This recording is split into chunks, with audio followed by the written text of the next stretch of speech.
د ننګرهار کامې ولسوالۍ قومي مخور وایي کامې ولسوالۍ کې د اسلامي امارت له راتګه تر دا مهاله لسګونه وړې او لویې شخړې او دښمنۍ د قومي جرګو له لارې حل کړي. بلخوا د کامې ولسوالۍ سیمه ییز مسؤلین وایي د ولس او نظام ترمنځ ښه همغږي د دې باعث شوې چې کامې ولسوالۍ کې قومي مخور د خلکو ترمنځ دښمنۍ ختمې او سوله وکړي.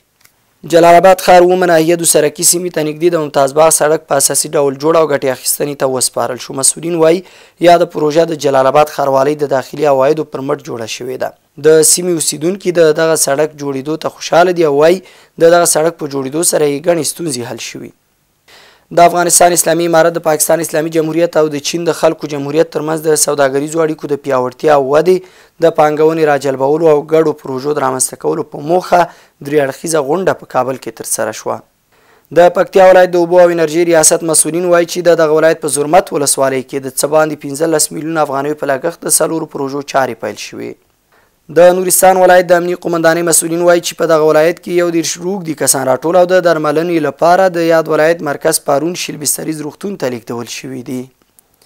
او د بغلان ولایت د کرکټ امریت مسؤلینو په دغه ولایت کې د 19 کلنو کم عمره لوبغاړو د اتو لوبډلو ترمنځ د کرکټ د سیالیو پیل کېدو خبر ورکوي.